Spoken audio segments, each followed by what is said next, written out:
हरि ओम. सद्गुरु ओम मालती आई की जय. व्रजभूमीतील भक्तकथा मालेत मी अनुप्रिता थत्ते तुम्हा सर्वांचं स्वागत करते. या कथामालेतली 117वी गोष्ट कथा आज आपण ऐकूया. ही कथा आहे श्री यदुनंदन दास बाबाजी यांची. श्री यदुनंदन दास बाबाजी एक असे भाग्यवान संत होते की ज्यांना भजन साधना मुद्दाम अशी करावीच लागत नसे, तर त्यांचं भजन हे स्वभावतःच होत असे. कारण त्यांना भजन साधनाशिवाय दुसरं काही करताच येत नसे, त्यांच्या हातून काही होतच नसे दुसरं. भजन हे तर त्यांच्या स्वभावामध्येच होतं. ज्यांचं जीवन अगदी सुरुवातीपासून शेवटच्या श्वासापर्यंत भजनानंदामध्ये आपोआप एखादं पाण्यात पान वाहत जावं तसं प्रवाहित होत राहतं, तसं त्यांचं जीवन होतं.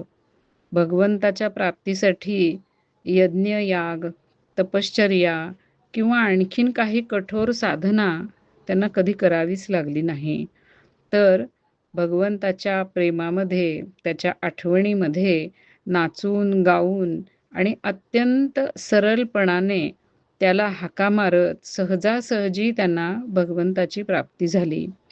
त्यांचा जन्म पश्चिम बंगालच्या बाकुडा जिल्ह्यातील बेलोडा ह्या गावामध्ये झाला.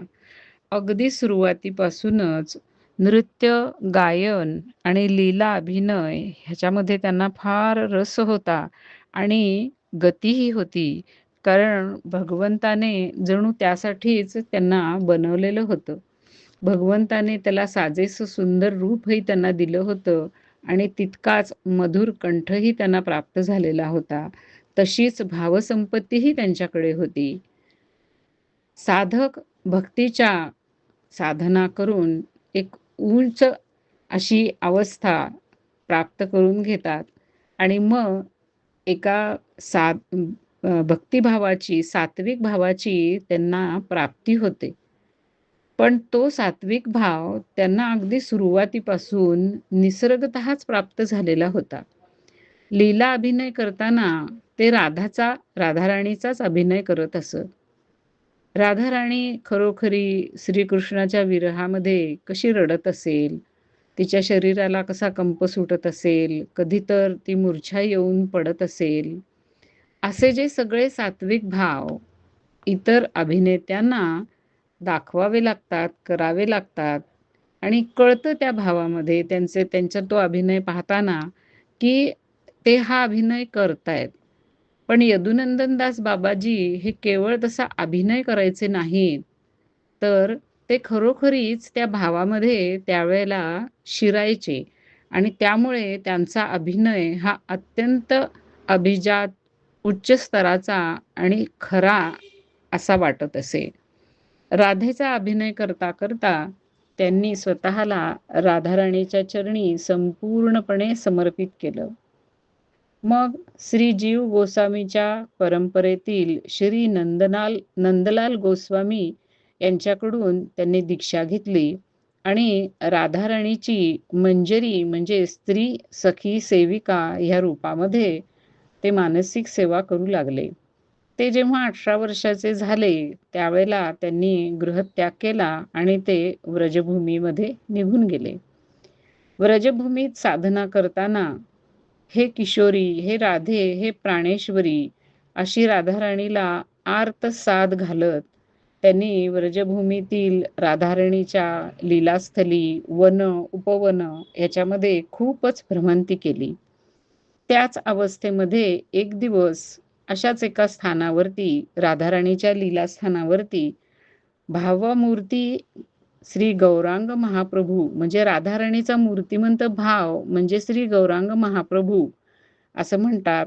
तर त्यांचं एक दर्शन, एक झलक त्यांना दिसली आणि त्यांना खूप धन्यता प्राप्त झाली. महाप्रभूंच्या दर्शनानंतर तर त्यांना भावोन्माद चढला. त्या दशेत ते सगळीकडे फिरू लागले. असेच फिरता फिरता राधाराणीची मध्यान्ह लीला ज्याच ठिकाणी होते त्या सूर्यकुंड इथे ते पोचले. तिथे सूर्यकुंडावरती बसून राधाराणीचं स्मरण करून त्यांना रडू येऊ लागलं आणि रडता रडता ते प्रलाप करू लागले. हे राधे, हे प्राणेश्वरी, ही तर तुझी अत्यंत प्रिय अशी लीलास्थली आहे. पण कुठे आहेस तू? कुठे आहेत तुझ्या ललिता, विशाखा, कुंदलता वगैरे सगळ्या सख्या? मी असं ऐकलंय की तुझी लीला ही नित्य आहे आणि आजसुद्धा आपल्या सख्यांसहित श्रीकृष्णांच्या बरोबर तू या ठिकाणी वेगळ्या वेगळ्या प्रकारच्या मधुर लीलांचं आस्वादन करत असतेस. पण मी माझ्या कर्मदोषामुळे आंधळा आहे ग. मला ती दिव्यदृष्टी नाही आहे, म्हणून मी तुला नाही पाहू शकत. तू माझ्यावर करुणामयी तू माझ्यावर कृपा कर ना आणि माझ्यावरती एक कृपा कटाक्ष टाकून माझे ते दिव्य चक्षु तू खोल, म्हणजे मला तुझं दर्शन घेता येईल.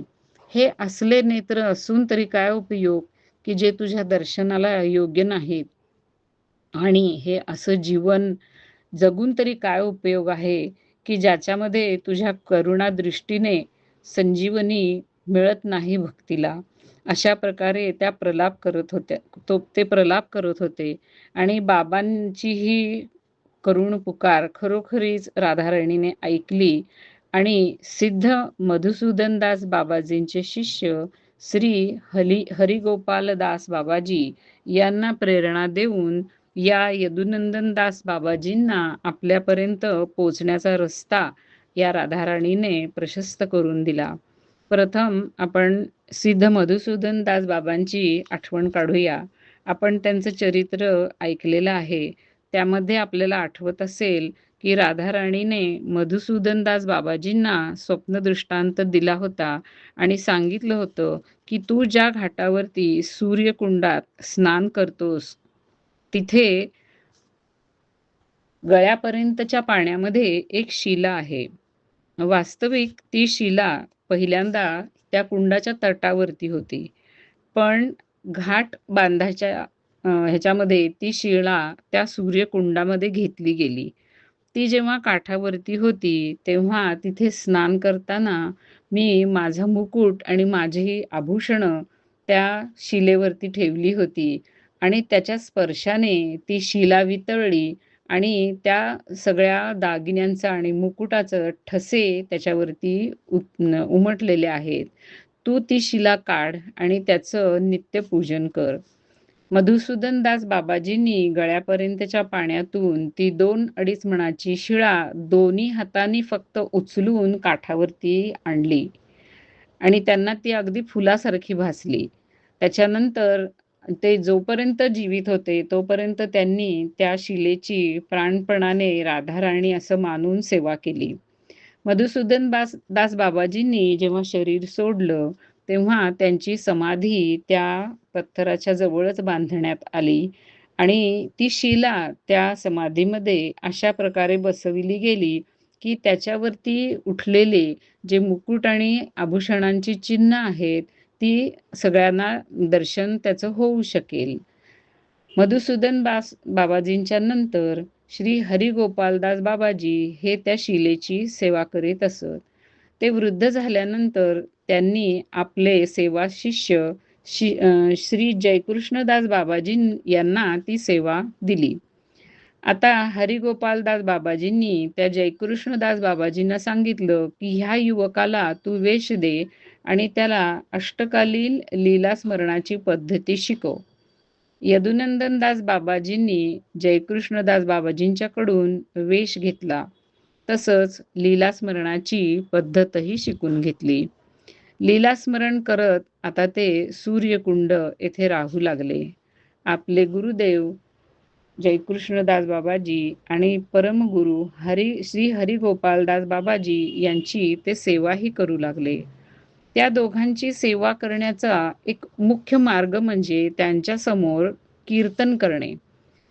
यदुनंददास बाबाजी बिहागडा पद्धतीचं कीर्तन करीत असत.